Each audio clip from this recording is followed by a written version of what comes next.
Welcome back! Today we're going to macrame some fall-inspired pumpkins. Now let's get started. Working with groups of 11 cords measured at 30 inches, we're going to lie our first cord down vertically, and then with a second cord we're going to attach it onto our main one using a vertical double half-hitch knot. To tie a vertical double half-hitch knot, you make a loop on your right, and then with your tail end you wrap it around and through the loop. So essentially it's just wrapped around our first cord. To make this a knot, you want to repeat the same thing. So make a loop on your right, wrap your tail end around and through the loop. Cinch up the slack, and you want to make sure that this knot is right in the center of our first one. And you want to attach the rest of your 9 cords just the same way, making sure that all cords are centered. Once you have all 10 cords on, you want to rotate it around so that it's on its side. Divide your cords in half, and then with the 2 center cords, those are going to be our filler cords. Crossing your 2 center cords over, we're going to tie our first double half-hitch knot. And just like our vertical double half-hitch knot, we're going to loop our cord around our filler cord twice. So grab the next strand on your left, and we're going to work our way tying our knots from the center all the way towards the outside.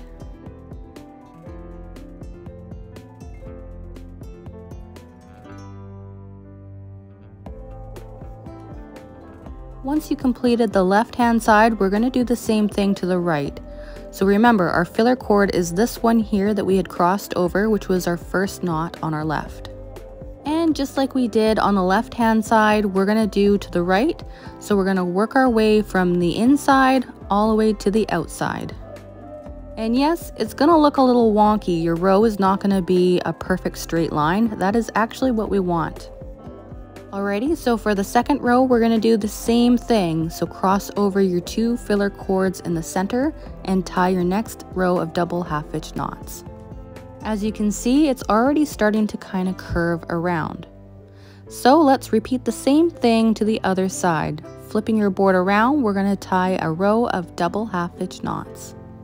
And just like before, we're going to cross over the 2 centers and work our way from the inside towards the outside. If you're enjoying this macrame pumpkin tutorial so far, please do me a favor and hit that like button. I always super appreciate the support. Alrighty, so once you've completed those 2 rows, it should look something like this. Flipping your work vertical, we're going to use the 2 outer filler cords, and we're going to tie a square knot around all 3 center cords. To make a square knot, you make a loop on your left-hand side with your leftmost cord, and then with your rightmost cord, you wrap it behind and through the loop of your left. For this pattern, I want you to cinch it up fairly taut. That way it helps curve our pumpkin shape around.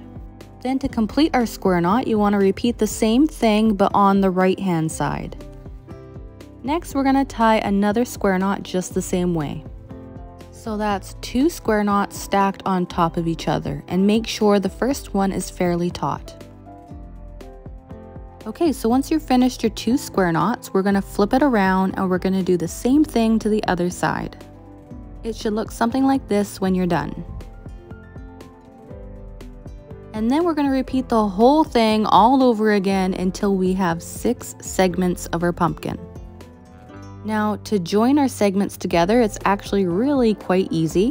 What you want to do is butt up 2 segments together, just like so. And with the inside cords, you want to cross them over and tie a double overhand knot. And as you're tying them, you want to make sure that it's really snug so that all the segments are very close together. We definitely don't want any large gaps in our pumpkin. Okay, so grab the next 2 cords, cross them over, and tie a double overhand knot. If you ever find that I'm going too fast for you at any point in this video, feel free to adjust the speed by tapping the 3 dots on the top right corner. Or if you need further help, feel free to check out my knot tutorial playlist. Alrighty, once you've finished tying your segments together, you want to snip off the excess cords, leaving about 1 inch in length. And please make sure you're only snipping off the ones that you have tied. Okay, so repeat until you have all segments joined together, and it should look something like this. And as soon as I flip it over, you can really see that it starts taking that pumpkin shape. So now what we want to do is we want to join our ends together. So to join it together, you want to curve it around so that the pumpkin side, the right side, is on the inside and the wrong side is facing outwards. And then we're going to tie our double overhand knots just the same as we were doing before. Now that it's joined together, we're going to roll it so that it's right side out. And then what we're going to do is we're going to snip off the excess rope at the base, leaving about an inch or two at the bottom. And then stuff all your excess cords in the middle. And then we're going to grab our sheet of orange felt. I got mine at the dollar store. It was really cheap. And what we're going to do is we're going to cut out about a 3-inch diameter circle. Don't worry about it being super perfect, because all we're going to do is glue it to the base of our pumpkin. Use a generous amount of hot glue and then just press on your felt. Now flipping it back over, what you want to do is take all of your excess cord and you want to stuff it inside of your pumpkin. This really helps fill out our pumpkin shape. Alright, so set that aside and we're going to work on the stem. You will need 8 strands measuring at 25 inches in length. And with our first strand, we're going to fold it in half and then place the tail ends through the loop. And with the remainder cords, you want to fold it in half and then tie a lark's head knot around our first strand.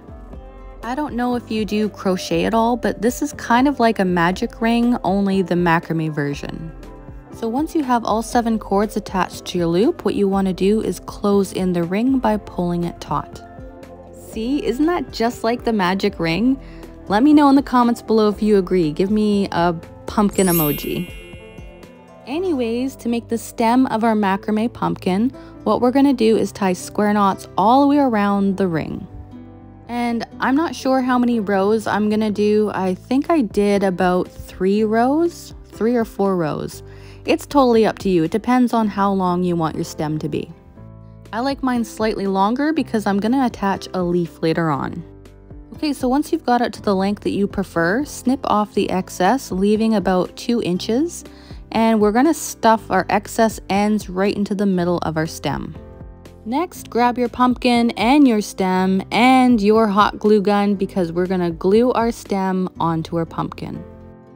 So using a generous amount of hot glue, you want to really push it right into the center of your pumpkin. Now this is perfectly cute on its own, but I'm going to go one step further and attach a leaf. To make my leaf, I'm using a size 4 or medium worsted yarn.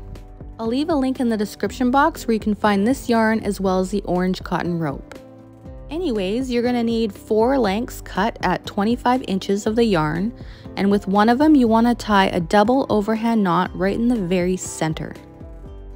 Then what you want to do is place your yarn down onto your board and pin your knot down.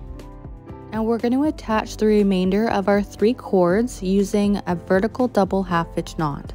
So fold your yarn in half and then place the center of that cord behind the first strand and make a loop on your right, wrap your tail end around and through the loop, and then repeat one more time. So make a loop on your right, wrap your tail end around and through the loop. Cinch it up and then push your knot all the way up to the top where a double overhand knot is. Then we're going to tie another vertical double half-hitch knot with the same strand. So place it behind your second strand and then make a loop on your right, wrap your tail end around and through the loop and repeat.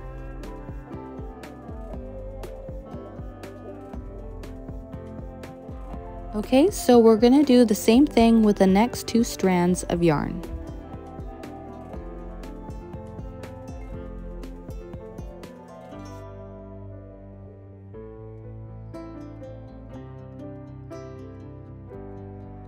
Next, bring down your top left strand. This is going to be your filler cord, and we're going to tie double overhand knots all the way down to the center.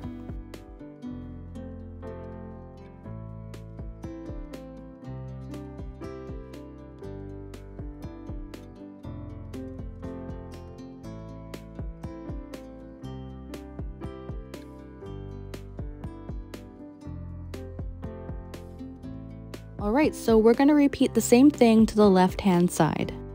And then with the 2 filler cords, we're going to cross them over and tie one more double half-hitch knot to join the 2 filler cords together. Okay, so for our second row, we're going to do the exact same thing, and we're going to tie double half-hitch knots on both sides, working our way all the way from the top all the way down to the center. And don't forget, we're going to tie our 2 filler cords together with 1 more double half-hitch knot. Alrighty, so for our third row, it's going to be a little bit different. So tie a regular double half-hitch knot like before, but this time gather the cord into your right hand, and with the next strand you're going to tie around both cords together. And then when you're finished with that, you're going to gather it into your right hand and repeat. Do this on both sides, and then with your 2 outermost cords we're going to tie a square knot.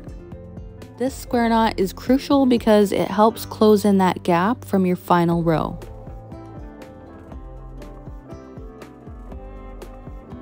Once you're finished your square knot, what you want to do is snip off the center cords only, and be very careful here. And to seal it so that it doesn't unravel, we're going to put a bead of hot glue right in the center, and what I like to do is to swirl it around so that it all collects together. And before it dries, what I like to do is to tie a double overhand knot with the outside cords right on top. This helps make it a little bit more secure, as well as hide the glue. Okay, so to attach our leaf onto our stem, what you want to do is thread one side through our tapestry needle. And before you attach it, you want to pick out the perfect spot on your stem. And then all you do is thread it through one of the bars of your square knot. Pull it through and then adjust your leaf to where you want it to sit, and then tie a double overhand knot. If you pull it taut enough, your leaf should stand up, but if you want extra stability, you can always add some more hot glue. Now you could leave the ends as is, but I'm going to go another step further and tie some half-hitch spiral knots. To do this, all you have to do is make a loop and loop it through a whole bunch of times, and it should start spiraling for you. Snip off the excess yarn and then seal it with a tiny bit of hot glue. And as you can see, those half-hitch spiral knots really gives it that vine look. What do you think? Now, if you happen to have been eyeballing up those sunflowers in the background, I will leave the link to that tutorial on the screen now, and I'll see you over there.